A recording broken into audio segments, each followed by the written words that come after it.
Welcome to Pharmacology classes by MSR. In this video, I will explain about gustation. Gustation is nothing but the sense of taste. So gustation is nothing but taste.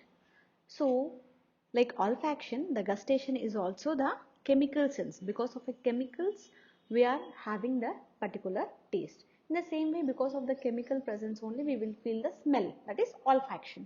So olfaction is the smell, gustation is the taste. Both of this are being recognized or sensed because of the chemicals. So this gustation or taste as primarily we identified as 5 tastes. So what are those 5 tastes? Sour, sweet, bitter, salty and umami taste. Umami is the new recognized taste, which is nothing but a taste of meat. Yes, so everyone, I guess, in the lifetime they have tasted the 5 primary tastes of sour, sweet, bitter and umami. So most of you have missed, vegetarians have missed the taste of umami, I guess. But so how we are feeling this taste? Where the receptors for this taste are present? The receptors of this taste are present in the taste buds. So the taste buds are the one which were having the receptors which is receiving this particular taste, and that is the reason we are feeling that particular sensation of taste. So in an young adult we may find around 10,000 taste buds which are present in the soft palate, which is the soft posterior portion of the roof of the mouth, whereas the pharynx in the throat region, epiglottis, which is a cartilaginous lid over the voice box.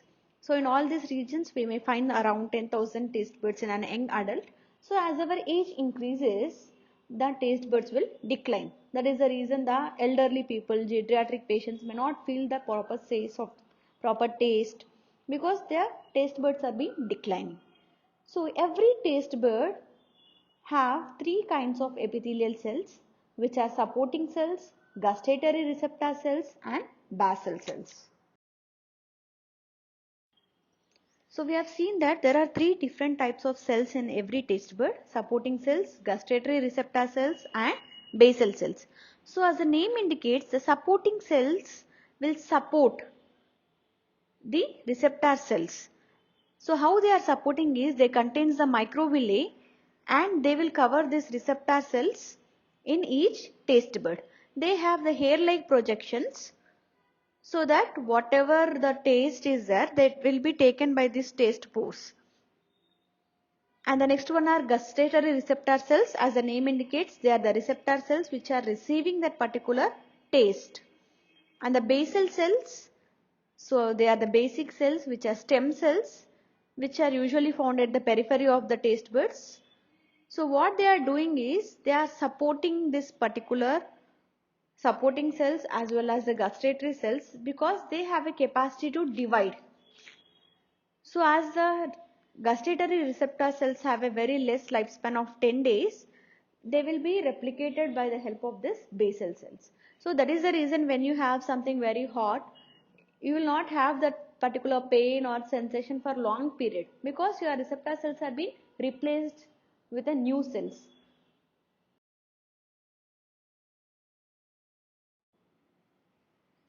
So the elevations on our tongue are called as papillae. So within this papillae we can find these taste buds. So there are 3 types of papillae which contains the taste buds. The first one are circular valid papillae or circumvallate papillae. Next one is fungiform papillae and foliate papillae. These are the 3 types of papillae. Apart from that, we have one more papillae which is filiform papillae, but it doesn't have the role in the identification of taste. It helps us to increase the friction between the tongue and the food. So when coming to the first type, circular valid papillae or circumvallate papillae, there are 12 papillae of this type which are arranged as an inverted V shape, and in each papillae we have some 100 to 300 taste buds. Whereas the fungiform papillae, fungiform means like a mushroom like.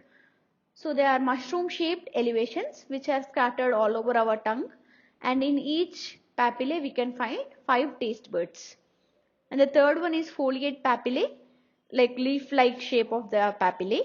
So they are located in small trenches in the margins of the tongue So most of these taste buds will degenerate in the early childhood. So circumvallate papillae or circumvallate papillae. Second one is fungiform papillae. Third one is foliate papillae. All these three play a major role in the taste identification. And the extra one is filiform papillae. This also is a papillae, but it doesn't not play any role in the identification of taste because they don't contain any taste buds. They help to increase the friction between the tongue and the food. So the receptors which are identifying the taste are called as gustatory receptor cells. These gustatory receptor cells are stimulated by chemical substances which are called as tastins. Tastins are the chemicals which stimulate the gustatory receptor cells. So when this tastin substance is dissolved in saliva, then only they can come in contact with the plasma membrane of the gustatory microvilli. Then we can identify the taste. The process of this taste transduction process will be activated. So because of which the exocytosis process will happen, and this, from the synaptic vesicles the release of gustatory receptor cells will happen only once the food is dissolved in the saliva. Food here is the tasted. Okay, so when the neurotransmitters are will be released from these gustatory receptor cells, so we may not have the same food regularly. Day to day we will have different food. We may have salty food, we may have spicy food. So the food what we are taking may vary. So different taste substances will produce different types of process. So whatever food you take, the common point is in the end we have the depolarization process, the neurons will be activated, action potential is being initiated, and finally the neurotransmitters are released. These neurotransmitters are being identified by our brain. There the taste is being identified. So for example, if you are taking the salty food, so what happens, the sodium ions from that salty food will enter into the particular receptor, right, through the sodium channels, and the accumulation of the sodium ions causes the depolarization, and this depolarization leads to the neurotransmitter release. In the same way, if you are taking the sour food or to sour tasted, what happens, hydrogen ions will be released. These hydrogen ions will influence the receptor cells. So in the same way, whatever type of food you are taking, it may directly act on the sodium channels or different ion channels, or it may activate the G proteins. So in any of the food you take, the final process is the process of depolarization and leading of the release of neurotransmitters. So as we have discussed, different tastes like sweet, bitter, umami, sour, salty, all will act on the gustatory receptor cells. So sour, if you are taking, it may act through the hydrogen ions, salty food through the sodium channels, and the remaining sweet, bitter and umami will act through the G protein coupled receptors. Finally, they causes the membrane depolarization and release of the neurotransmitters. So this is the pathways how different types of food are acting. So in any of these pathways, the final process is the release of neurotransmitters and the depolarization process. Taste threshold and taste adaptation. So when we are taking the food continuously, excess of food, for example, if you take bitter taste, they will have low threshold and high sensitivity.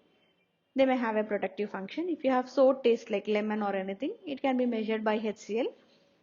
And salty taste, it can be represented by sodium chloride. Sweet substances can be measured by sucrose. So when you are tasting that particular food continuously, after a period of time you will get adopted to that taste. You will not feel that particular taste for longer time. So it may take 1 to 5 minutes for getting adopted to that particular taste. So the taste adaptation may change depending upon the type of food you are taking. Moving on to the gustatory pathway, there are three cranial nerves which are being participating in the process of gustation. The facial nerve 7, which is the seventh cranial nerve, it serves the taste buds in the anterior 2/3 of the tongue, whereas the glossopharyngeal nerve, ninth cranial nerve, it serves as identifying the taste buds in the posterior 1/3 of the tongue, whereas the 10th cranial nerve, that is vagus nerve, the taste buds in the throat and epiglottis are connected to this vagus nerve. So they will identify the taste from these different regions, and they will pass the information to the medulla oblongata. So from the medulla, the taste signals are being identified, and the hypothalamus, the taste is being identified by the gustatory area in that particular region, and the taste is identified over there.